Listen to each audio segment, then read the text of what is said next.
على عباده الذين اصطفى اما بعد فاعوذ بالله من الشیطان الرجیم بسم اللہ الرحمن الرحیم۔ معزز محترم محتشم سامعین حضرات،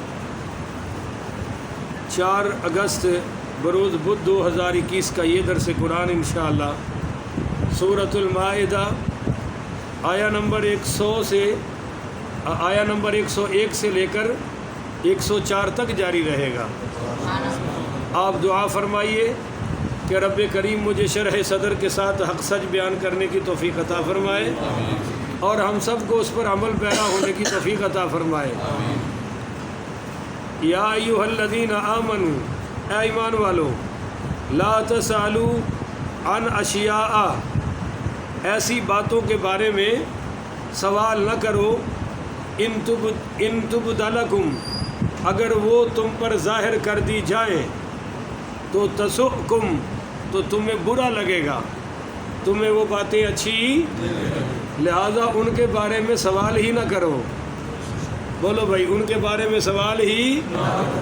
اب سنیے کہ اس آیت کا شان نزول کیا ہے، وہ کون کون سے سوالات تھے۔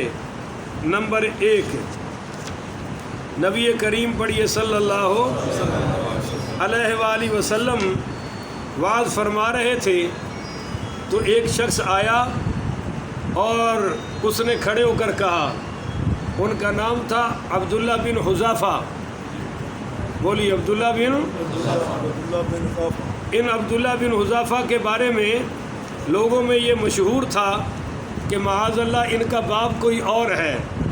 لوگ تانے دیتے تھے تو بھری مجلس میں نبی کریم رؤوف الرحیم صلی اللہ علیہ وآلہ وسلم ذرا جلال مبارک میں آ گئے اور آپ نے فرمایا، سلونی عما شئتم، اٹھو کرو جو تمہارا دل چاہے، مجھ سے سوال کرو، میں بتانے کو تیار ہوں۔ اب یقیناً اگر کوئی عالم کہے کہ بھائی مجھ سے سوال کر لو میں جواب دوں گا، تو وہ سونا یوریا کے بارے میں تو نہیں جواب دے گا، وہ آپ کو کپاس اور گندم کے بارے میں تو نہیں، وہ تو دینی معاملات میں کہہ رہا ہے۔ اور سرکار دو عالم صلی اللہ علیہ وسلم دین ہی بیان کر رہے تھے، مگر یہ حضرت ابو عبداللہ بن حذافہ کھڑے ہو گئے اور کہنے لگے، من ابی یا رسول اللہ، یا رسول اللہ بتائیے میرا باپ کون ہے۔ کو سنیو، جاگو گے یا نہیں جاگو گے؟ مسلک وہ ہے جو قرآن و حدیث سے ثابت ہو۔ مسلک لینا ہے تو صحابہ سے صحابیوں سے لینا ہے، وہابیوں سے۔ یہ تو بڑی داڑھی تو اچھی بات ہے، پر بات بھی تو بڑی ہونی چاہیے نا۔ داڑھی بڑی ہو اور بات گھٹیا ہو تو بندہ اچھا لگتا۔ بات تو بڑی داڑھیوں سے کرتے ہیں کہ پردے کے پیچھے کی خبر نہیں، دیوار کے پیچھے کی خبر نہیں۔ اب میں پوچھتا ہوں، ابا کون ہے یہ کون جانتا ہے؟ یا ماں جانتی ہے یا خدا جانتا ہے؟ پر اس نے بھری مجلس میں پوچھا سیدنا عبداللہ بن حذافہ رضی اللہ عنہ نے کہ یا رسول اللہ، من ابی یا رسول اللہ، میرا باپ کون ہے؟ آپ نے فرمایا، ابو کا حذافہ تھا، تیرا باپ حذافہ ہے، تیرا باپ۔ جب یہ اپنی ماں کے پاس پہنچے تو ان کی والدہ کہنے لگی کہ تو کیسا میرا عجیب بیٹا ہے، اگر میں نے کوئی خیانت کی ہوتی تو میرے پلے کیا رہتا؟ اور سنیے حضرت عبداللہ بن حذافہ کیا کہتے ہیں، مجھے اتنا یقین تھا کہ اگر سرکار میرے باپ میں کسی بکریوں کے چرواہے کا نام لے دیتے تو میں مان جاتا کہ جو حضور نے فرمایا وہی سچ ہے، جو حضور نے فرمایا وہی سچ ہے۔ یہ ایک اس کا شان نزول ہے، اس پر یہ آیت نازل ہوئی۔ دوسری، نبی کریم پڑھیے صلی اللہ علیہ وآلہ وسلم وعظ فرما رہے تھے، ایک منافق آ گیا اور اس نے پتہ کیا کہا، اس نے کہا، جی این ناقتی، میری اونٹنی کدھر ہے؟ بولو میری اونٹنی۔ میں کہتا ہوں منافقوں کو بھی پتہ چل گیا کہ نبی کا علم بہت زیادہ ہے، ان کو پتہ کیوں نہیں چل رہا؟ یہ بھی تو قرآن و حدیث پڑھتے ہیں، یہ میرے سامنے ساری حدیثیں ہیں کہ من اینا ناقتی، میری اونٹنی کدھر ہے؟ آپ نے فرمایا، من ما ادری اینا ناقتک، مجھے کیا پتا تیری اونٹنی کدھر ہے، میں تو دین بتانے کے لیے آیا ہوں۔ تو وہ نا جاتے ہوئے پتہ کہ کہنے لگا یخبرنا بخبر السماء ولا یدری این ناقتی، یہ یہاں بیٹھ کر آسمان کی خبریں تو دیتے ہیں، میری اونٹنی کی خبر کیوں نہیں دے رہے ہیں؟ اسی وقت جبریل امین سرکار کی بارگاہ میں آ گئے. پہلے کیوں نہیں بتایا؟ تاکہ پتہ چل جائے میرا مصطفیٰ جب بھی بتاتا ہے رب کے بتانے سے بتاتا ہے. بولیے رب کے. اور اہل سنت کا بھی یہی عقیدہ ہے کہ جتنے علوم حضور کو ملے ہیں وہ رب کی عطا سے ملے ہیں. جبریل آ گئے، آپ نے فرمایا بلاؤ بھائی اس کو جس نے مجھ سے پوچھا کہ میری اونٹنی کدھر ہے. جب وہ آیا آپ نے فرمایا جانی جبریل، یہ جبریل میرے پاس آئے کھڑے ہیں. فاخبرانی، انہوں نے مجھے خبر دی ہے کہ تیری اونٹنی فلاں جھاڑیوں میں پھنسی ہوئی ہے اور اس کی وہ جو نکیل ہے نا وہ درخت کی شاخ سے پھنس چکی ہے، وہ وہاں سے آگے پیچھے جا سکتی. وہاں جاؤ تمہیں تمہاری اونٹنی مل جائے گی. اس پر یہ آیت نازل ہوئی.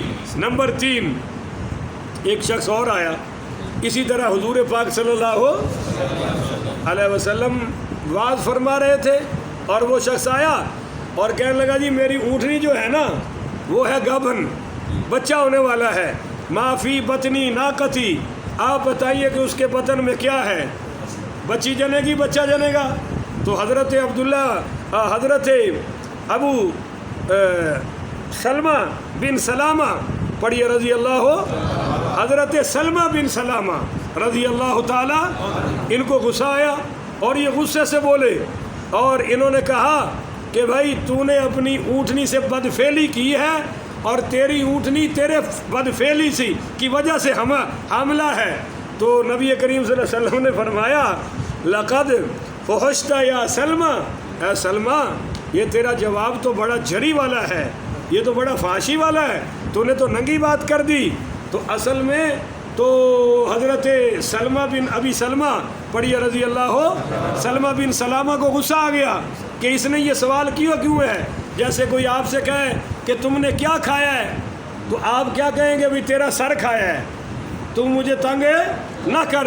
تو اصل میں وہ سوال ایسا کرنا نہیں چاہیے تھا، اس لیے یہ آیت نازل ہوئی. نمبر 3، یہ 3 ہو گیا. نمبر 4، حضور پاک پڑھیے صلی اللہ علیہ وسلم حج کی فرضیت بیان فرما رہے تھے. تو ایک صحابی ہیں جن کا نام ہے اقرع بن حابس پڑھیے رضی اللہ.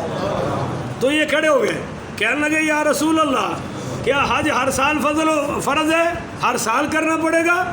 آپ خاموش رہے. انہوں نے پھر سوال کیا، آپ خاموش. تیسری بار سوال کیا. اب سنیے اور اپنا عقیدہ درست کر لیجئے کہ میرے نبی کے اختیارات کیا ہیں. آپ نے فرمایا بھائی جلدی کیوں کرتے ہو، بار بار پوچھتے ہو؟